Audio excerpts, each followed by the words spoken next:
Prefeito Ulisses Maia, como é que você está? Tudo bem, Léo Júnior, prazer estar aqui mais uma vez. de novo, para a gente bater um papo. Isso. Né? E a gente sabe que da audiência tem esse detalhe também, o prefeito, né? Então, ontem, quando eu confirmei aqui a sua vinda, as pessoas já começaram a mandar mensagem e tal, que bom, ó, você vai falar com... Ontem, o pessoal me ligando, à noite, você vai falar com o prefeito, ó, pergunta para ele tal coisa, tá? Então, Pode assim, perguntar, à vontade. Então nós vamos fazer o seguinte, vamos fazer um bem bolado aqui. À vontade. Fazer uma pergunta boa para você responder e uma outra pergunta boa para eu fazer. Fique à vontade, Léo, estou à disposição. Acho que é importante esse contato, essa oportunidade que você concede a nós, Claro. as pessoas que acompanham o teu programa, porque as pessoas têm dúvidas, buscam informações, às vezes elas não sabem qual é a informação verdadeira. Exato. Existe muita conversa O problema de internet, maior é isso, né? Fake news. E a gente sabe que um prefeito, por mais voto que ele tenha, que foi o seu caso, não tem 100% dos votos. Aí tem uma galerinha que torce contra, né? Que se encarrega de fazer as graças na internet e tal. Eu acho que a gente está vivendo um momento muito difícil. A realidade é que todo mundo está sofrendo, né, É um problema mundial, né, prefeito? É um problema mundial, todo mundo está sofrendo, o comércio está sofrendo, setores de eventos sofrendo, o setor de bares, de restaurantes. Na verdade, muita gente sofrendo demais, além das pessoas que estão sofrendo com a saúde, que esse é terrível, né? A pessoa que pegou, as pessoas que morreram, que perderam seus entes queridos. Então é um momento muito difícil que o mundo está passando. Então a gente entende que as pessoas estão muito revoltadas, ninguém aguenta mais ficar em casa ou deixar de sair. A pessoa quer sair, quer estar com a vida normal, mas infelizmente ainda não dá enquanto não tivermos a vacina, Léo. E ainda vai alguns meses para isso, não dá para ter a vida normal, né? Prefeito, já que você falou de vacina, com relação à vacina, que teve um período aí sem a primeira dose, só estava aplicando a segunda. E aí, existe uma previsão para a chegada? Sim, notícia a partir boa. de amanhã já começa. Exatamente, notícia boa, estamos falando aqui, né, para as pessoas que estão te acompanhando, quem tem 66 anos ou mais, nós retornamos à vacinação da primeira dose. Por que não teve vacina durante a semana? Porque não tinha. É simples de tudo. O que teve? Eu imaginei exatamente, hiato, vamos chamar de... Teve uma folga aí, negócio de primeira dose. Mas eu imaginei que fosse a falta mesmo.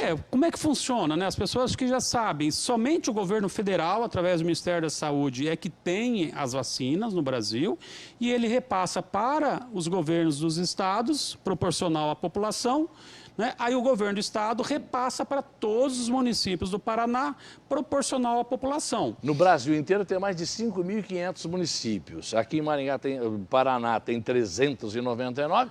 Tudo bem que a nossa cidade é a terceira maior. Mas é proporcional. Você veja bem, ontem chegaram no Paraná 200 e poucas mil doses. Correto. Aí o que eles têm que fazer? Uma parte para a primeira dose, uma parte para a segunda dose, né? Estabelecer uma parte para profissional de saúde, uma parte para idosos. Final da história, chegaram 4 mil doses em Maringá apenas.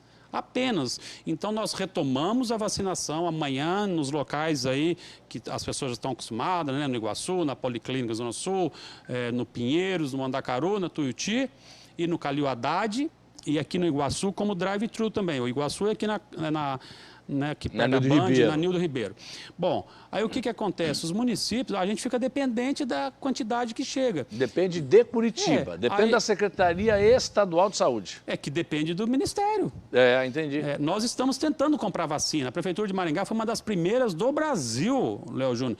Você lembra, ano passado nós falamos sobre isso. Mas primeiro era proibido, né? O governo federal não tinha liberado, só o governo federal, aliás, ainda é ele que tem o plano nacional.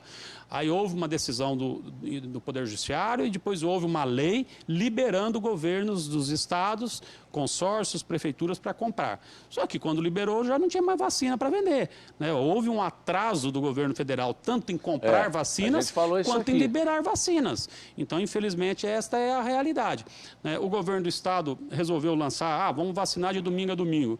Nós vacinamos um domingo só.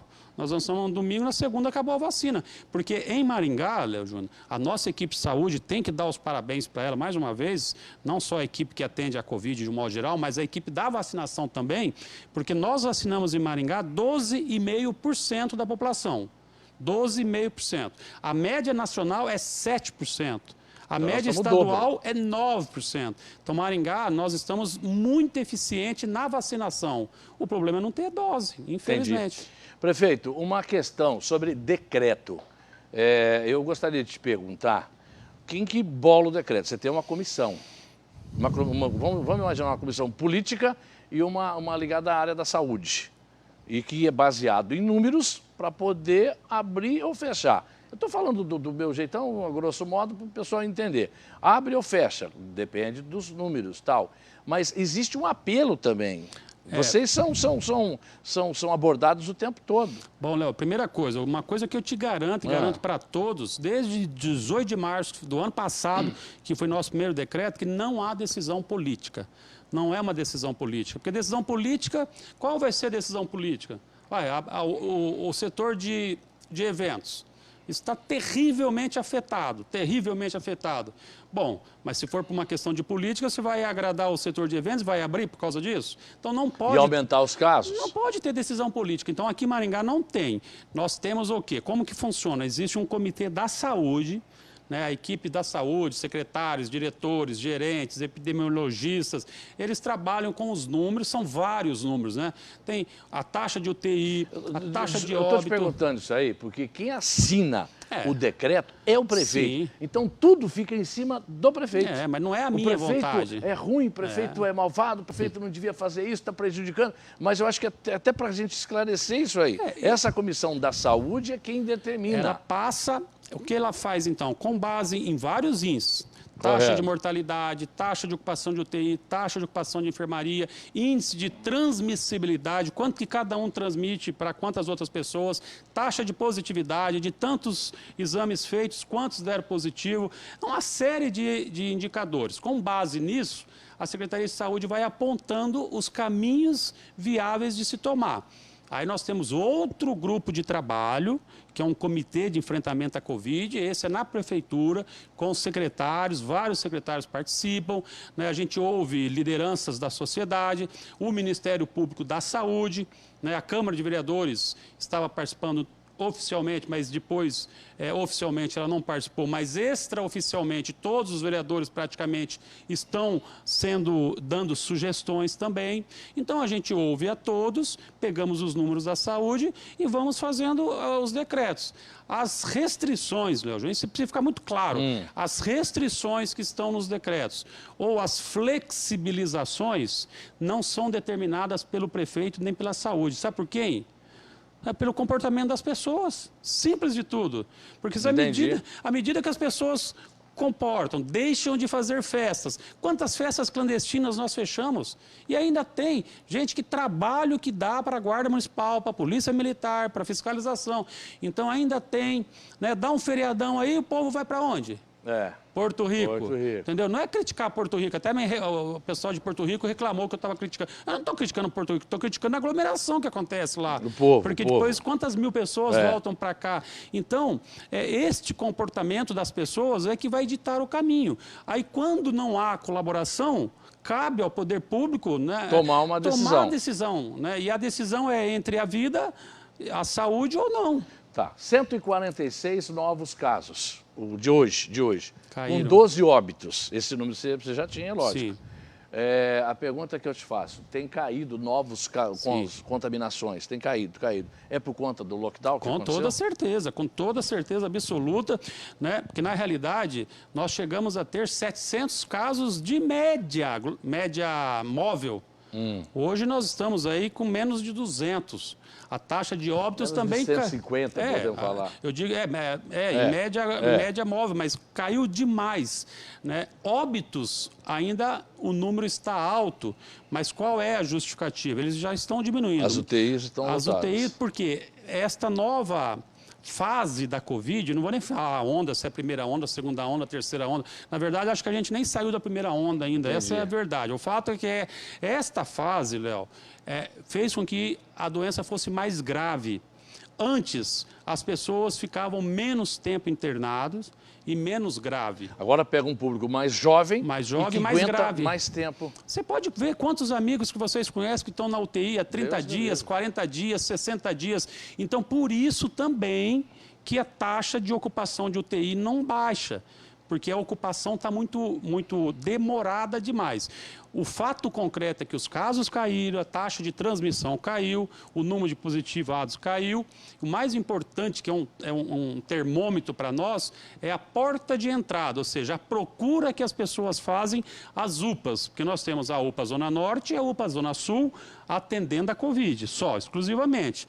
Então, nesses lugares, caiu mais de 50% a procura. Que bom. Né? Então, graças a Deus, né? Isso demonstra que as medidas são absolutamente necessárias. Eu fazia o alerta negócio de Páscoa, Sexta-feira Santa, vamos ver agora, né? A gente vai ter que avaliar agora, porque Sexta-feira Santa foi semana passada, né? Então dá uns 10 dias. Mas aparentemente, pelo que a gente está vendo, não deve ter um reflexo ruim, não. Aí por isso que nós vamos abrindo. Você viu que no decreto que nós fizemos hoje, né, nós liberamos os bares, por exemplo, a partir de segunda-feira. É muito polêmica essa questão, porque, evidentemente, por um lado, os donos de bares que vivem daquilo, os empregados, necessitam daquele serviço. Mas também, por outro lado, né, ninguém vai duvidar de que é um local onde a transmissão é muito comum, mesmo porque ninguém fica de máscara num bar, né, a pessoa está no bar conversando, tomando alguma coisa, comendo alguma... Alguns donos de bares foram contaminados e outros já morreram. Infelizmente. É complicado isso aí. Então, aí às vezes os donos de bares ficam, né, bravos, tem alguns xingando a gente, tudo quanto é nome, já foram para a porta da minha casa lá várias vezes. Eu não posso fazer nada, eu não estou querendo prejudicar ninguém, eu estou querendo proteger as pessoas. E é um preço que eu tenho que pagar. Entendeu?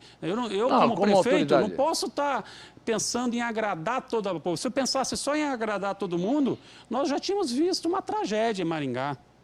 Essa é a verdade. Entendi. Vamos agradar todo mundo. Então tá, então abre tudo. E daí? Como é que nós vamos fazer? Então os bares vão funcionar de segunda a sexta até às 9 da noite? Exatamente. E de domingo, sábado e domingo, até às 3 horas da tarde. Isso.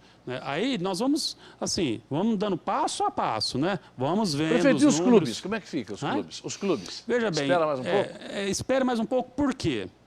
Porque nós fizemos, por exemplo, na semana passada ou retrasada, um exemplo, nós abrimos as academias com 30%. Por que nós abrimos? Realmente elas precisavam de um fôlego, estava praticamente um mês sem funcionar. Então, a gente tem que dar prioridade agora nas flexibilizações para atender ao socorro econômico das empresas.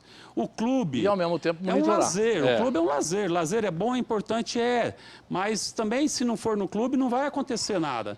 Agora, o funcionamento de um restaurante, o funcionamento de uma academia, se ficar um mês e meio, ela não vai nem abrir mais. Então, as pessoas também precisam entender, né, hoje, muita gente, mas libera a piscina de condomínio, libera parquinho, libera isso. Eu falei, gente, nós estamos liberando agora para dar apoio, socorro econômico para as empresas, para elas terem um fôlego.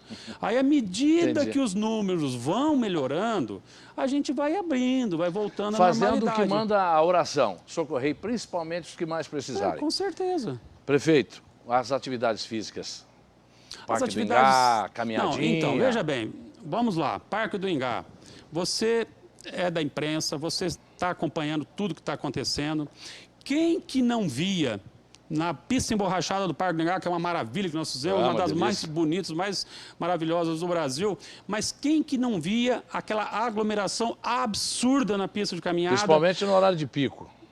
No horário de pico, era milhares de pessoas andando, caminhando, correndo, fazendo atividade, né? A transmissão da Covid, ela é basicamente pelo meio respiratório.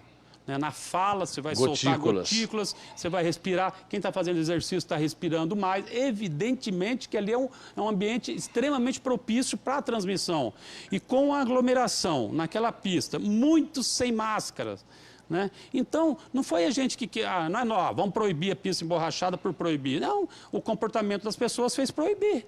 Entendeu? Houve um abuso, então segura um pouco a onda. Não é nem só abuso, sem dúvida, mas qual é o outro meio? Porque se a gente está pondo a guarda municipal, nós multamos pessoas, nós fizemos tudo, está indo todo mundo pedindo, e não adianta, então o meio é fechar. Então, você tenta pela conscientização, mas se não dá pela conscientização, nós precisamos ter esses meios. Aí, veja bem, aí tá. Libera a pista do Parque do Ingá, libera a pista do Bosque 2, libera a Catedral, libera as praças, libera tudo. Aí depois explode os casos de novo, nós temos que fechar o quê? Aí vai lá fechar o comércio. Entendeu? Entendi. Então, claro que é importante fazer uma caminhada. Claro que é importante fazer uma atividade física, mas dá para quebrar um galho, dá para fazer isso em casa, dá para fazer alternativas, mas a gente precisa pensar que se não, nós vamos prejudicar o comércio, é quem tem que sobreviver, quem que paga os impostos, quem geram os empregos, né? Essa é uma questão. Prefeito Ulisses Maia está falando conosco ao vivo aqui no programa de hoje. Vamos falar sobre transporte coletivo.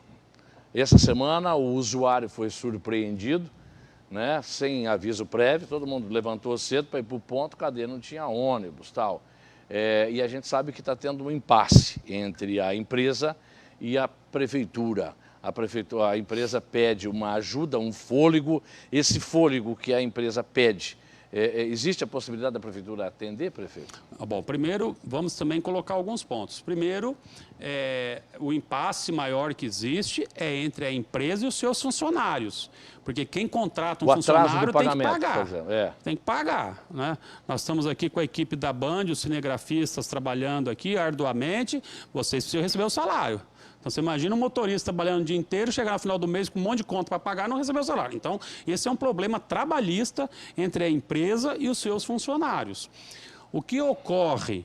A empresa alega prejuízos durante a pandemia.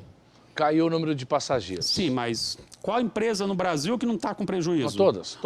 Então, o bar que está fechado, né? O comércio que vende roupa, né, o bazar, né, a padaria, o restaurante, está todo mundo com prejuízo. Por que a prefeitura vai ter que reembolsar o prejuízo da TCC, que ganhou sempre a vida inteira muito bem em Maringá? Então, na verdade, é complicada a situação. Algumas prefeituras socorreram as empresas. As grandes prefeituras, Curitiba, elas vêm São fazendo Paulo, isso, elas vêm fazendo isso porque já é um hábito nessas cidades o subsídio. Entendeu? Essas prefeituras grandes, porque na realidade o transporte coletivo ele está passando por uma dificuldade no Brasil. Né? Geralzão. Esse é geral, não é a TCC, é no Brasil em todo. Está sumindo o passageiro. Sumindo e o passageiro ele vai sendo desestimulado a ir para o transporte coletivo. Ele vai para a moto, ele vai para o Uber, dependendo se você andar em duas pessoas, dois colegas teus, dependendo do trajeto que você fizer para o Uber, mais barato que as duas tarifas. 4,30, 4,30, 8,60. A prestaçãozinha da moto acaba sendo mais barata do que se estivesse pagando. Então, isso é uma realidade do Brasil. Então, eu não estou dizendo que ela teve prejuízo, nem que não teve. Não cabe a mim julgar. E os números vão ter que provar. Até acredito que ela tenha tido prejuízo pela queda dos passageiros. Mas a discussão é o seguinte, por conta do prejuízo dela, a prefeitura vai ter que bancar o transporte? Né? Essa é uma discussão. Aí, mas São Paulo, Rio, Curitiba fizeram. De fato, algumas fizeram. Curitiba fez porque ele tem o subsídio da prefeitura já há muitos anos e do governo do estado. Que daí barateia a passagem para o... Exatamente. Né? Eu, por exemplo, se fosse para colocar recurso da prefeitura no transporte para abaixar a passagem, eu estou disposto. Mas o que eles querem é recurso para o prejuízo que tiveram. Então, se a prefeitura colocar lá 20 milhões que seja no transporte coletivo, não vai abaixar a passagem. Entendeu? Então, não tem, é uma coisa muito complexa. E outra coisa, é o recurso público, né? Se você fizer uma consulta hoje na cidade e perguntar quem acha que deve socorrer a TCC pelo prejuízo dela, eu acredito que só o dono da empresa que vai pedir. Mas ninguém vai falar. Ó, essa é uma realidade nua e crua. Então, a gente tem que tratar com isso, a gente trata com recurso público. Agora, o Tribunal de Contas do Estado entende que é possível fazer esse ressarcimento. Agora, está na Justiça. E também... Qual é o prejuízo? Qual é o valor? Na lei daria para a prefeitura ajudar? Não sei. Aí é uma discussão... Não, na lei pode até dar. A prefeitura dá. Na lei até dá. Nós fizemos o auxílio de Juridicamente é possível. É possível, mas moralmente, será que é o caso? E outra coisa, é um precedente que nós vamos abrir. Então, na verdade, a cada ano o município vai ter que colocar milhões no transporte coletivo, porque a tendência não é voltar a mais passageiros. Essa é uma verdade. Né? Depois, nós estamos vivendo um outro momento. Né? Você pensa o transporte coletivo há 5 anos atrás, quando não tinha o Uber aqui, não tinha aplicativo. Mudou muita coisa. Mudou tudo. Então, mudou tudo. Agora, tem dificuldade? Tem. Agora, eu acho que nós fizemos para ver essa questão dos valores? A prefeitura contratou a FIP, né? FIP é uma instituição econômica mais renomada do Brasil. Que a gente entra para ver o preço do carro. Aquela lá. Eles vão apontar, aí eles vão fazer uma avaliação do contrato e para verificar se realmente há algum prejuízo da empresa ou não. Mas aí também a gente precisa de pensar para trás, porque durante muito tempo ela teve muito lucro e também ainda tem lá para frente. Eu não sei, eu acho que se a situação está num momento tão grande que eu penso que a empresa tem que dar o boné, pôr o boné e tchau. Se ela não consegue pagar os funcionários, né, é fácil. Então a prefeitura banca o transporte. Então nós vamos bancar. Se é para pôr dinheiro para a TCC, a gente banca. A prefeitura é o dono do transporte, né? O poder concedente do sistema de responsabilidade da prefeitura o transporte público de passageiros. Só que lá no passado, o prefeito daquela ocasião terceirizou o serviço. Nenhuma cidade, nenhum lugar o serviço é a prefeitura público, que né? toca. Na verdade, às vezes quando é gratuidade. Eu acho que Ivaiporã tem uns ônibus que rodam lá, mas a prefeitura que banca e não cobra nada de ninguém também. Existe uma discussão no país, e eu vou mais ou menos nessa linha, de que é o seguinte: o transporte coletivo ele tem que ser praticamente, o certo era nem cobrar o transporte coletivo, ele ser um serviço público a ser oferecido e o município bancar para estimular as pessoas ao transporte coletivo. Isso é uma discussão que existe em nível nacional, que pode ser que daqui 5 anos, 6 anos, 10 anos chegue a isso, né? O que nós estamos fazendo em Maringá, desde que eu assumi, vocês sabem disso, é lutar para melhorar o transporte coletivo. E, de fato, a passagem está agora, ela vai fazer 2 anos sem reajuste. Foi colocado Wi-Fi, foi colocado umas coisas lá que câmeras de segurança, tem ônibus elétricos, foram colocados ônibus com ar-condicionado. Nós melhoramos muito. Mas mais do que isso é o preço. A tarifa aqui está a R$ 4,30 desde junho do ano de... Já vai fazer 2 anos agora. Então há uma defasagem. Mas eu defendo o preço baixo. Porque se R$ 4,30 há 2 anos as pessoas ainda estão achando caro e não estão usando, se você sobe a passagem, vai acontecer o quê? Vai subir mais gente. Então é uma discussão muito complexa que precisa de ser feita. Mas, prefeito, deixa eu te fazer um pedido em nome de todos os usuários do transporte. Não deixar o sindicato fazer o que está fazendo. É complicado, dá dó do usuário que acaba sendo mais humilhado ainda. Eu acho o seguinte: primeiro, não justificava a greve no primeiro dia, porque ainda fizeram um acordo lá, né? Não, há um acordo judicial, sim, com o Ministério Público do Trabalho, há esse acordo, mas fora isso, a iniciativa privada paga até o 5º dia útil. Sim. Né? Então, eu acho que dava na quinta-feira. Era para ter pago na quinta, falaram, ó, sexta-feira ou segunda-feira tá o dinheiro. Mas na quinta já entrou a greve, né? Então, assim, claro, eu fico pensando também o lado do motorista. Imagina o motorista ali, desesperado com as contas, tendo que levar comida para dentro de casa. É difícil. Mas eu acho que tem que ter um bom senso nesse momento. Né? Se a empresa vai pagar... O usuário acaba sendo muito prejudicado. Infelizmente, mais quem ainda, paga a conta sempre é o usuário. Você imagina quantas pessoas hoje foram para o Uber, né? E aí o Uber sai de R$10, vai para 60, porque é a lei da oferta e da procura. Esfola de novo o trabalhador. Prefeito, deixa eu te falar uma coisa, tem uma boa notícia, bem-vindo o Instituto Paranaense aqui para Maringá? Não, essa foi uma excelente notícia, isso é uma conquista histórica, né? Maringá lutou há muitos anos para ter esse Instituto Federal, ele é ligado diretamente ao MEC, né? Ele é como a Universidade Federal do Paraná, tem várias cidades do Brasil, várias do Paraná, e Maringá sempre lutou e não conseguiu. Na verdade, há 20 anos atrás, aproximadamente, Maringá perdeu, inclusive, uma disputa para Londrina, né? Então, Londrina tem há muitos anos o Instituto. E aí a gente retomou essa discussão, a gente vem trabalhando bastante e conseguimos, com o reitor Zanata, que é o reitor do Instituto Federal do Paraná, que muitos anos viveu em Maringá, estudou na UENS, formou aqui, muito amigo do nosso vice-prefeito, professor Écio Cabora. Então a gente conseguiu fazer essa aproximação e conseguimos trazer a sede para uma sede. É uma conquista histórica, porque às vezes a gente fala Instituto Federal do Paraná, o que é isso? Na verdade é a oportunidade para os jovens, para estudantes fazer um curso técnico, um curso superior, uma pós-graduação, né, no Instituto Federal, que é renomado e de forma gratuita, como é a Universidade Pública Brasileira. Então é uma grande conquista. A Prefeitura praticamente vai fazer grande parte do que precisa ser feito, é a Prefeitura que vai fazer. Nós vamos ceder instalações, vamos ceder laboratórios de informática e toda a estrutura. O Instituto vem com os professores e ele entra em funcionamento muito rapidamente. Nós já estamos trabalhando para operacionalizar ele. Prefeito, acho que é isso aí. Eu acho que você deve ter um recado para o povo, principalmente o fim de semana vem aí e tal. Antes disso, aproveitar também a audiência do teu programa, nós temos o pessoal de eventos, né, que tem que ficar atento para o cadastro no site da Prefeitura para receber os R$1.000 que a Prefeitura criou com o apoio da Câmara, né, o auxílio para o pessoal de eventos. É muito simples o cadastro, não é complicado, entra no site da Prefeitura, tem todas as informações, ele tem um prazo para cadastrar, eu não me lembro agora até que dia que vai, porque nós temos a previsão de dia 22 a dia 30 já fazer o pagamento da primeira parcela. São 2 parcelas de 500.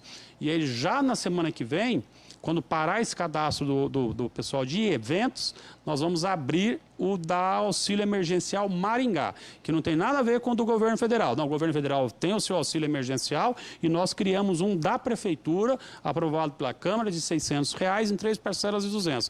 Esse também serão em torno de 10.000 famílias atendidas. Esse ótimo. Ainda vai esperar a semana que vem o cadastro. Agora, o pessoal de eventos, né, tem que fazer o cadastro, que depois que passar o prazo não tem como a gente fazer o pagamento. Tá certo. E aos demais, a gente deixar sempre uma mensagem de muita fé, de esperança, de otimismo. Está tudo muito difícil para todos, mas com fé em Deus e com muito trabalho, cada um fazendo a sua parte, Léo Júnior, nós vamos sair rapidamente dessa. Estamos lutando demais para comprar vacina, né? Maringá é uma das cidades que está mais adiantada na compra de vacina, com recursos no banco para poder fazer o pagamento, e em breve a gente consegue, se Deus quiser, retomar. Mas, para finalizar e agradecer a oportunidade de estar aqui, né, mandar um abraço para o Vicente Malucelli, para toda a equipe da Band, nós temos que entender que a restrição é feita ou a flexibilização é feita, não é porque o prefeito quer, nem porque o secretário de saúde quer. Depende do comportamento das pessoas. Então, gente, ajude aí, não aglomere, mantenha distanciamento, use máscara, use álcool em gel, porque se as pessoas não ajudarem, né, os números voltam a crescer, e aí os números crescendo, não há outra alternativa a não ser restringir a circulação, porque daí não tem estrutura de saúde que dê conta. Tá certo. Obrigado, prefeito. Eu que agradeço, um abraço a você e a todos os ouvintes da Band. Sucesso, boa sorte, muita determinação lá na condução do nosso município, dos decretos e assim por aí. Então o prefeito já deixou claro. Então o decreto, a flexibilização acontece de acordo com o comportamento da população. Se os casos estiverem aumentando ou diminuindo, é assim que a banda toca. Só para você entender aí, tá? Vamos lá, deixa eu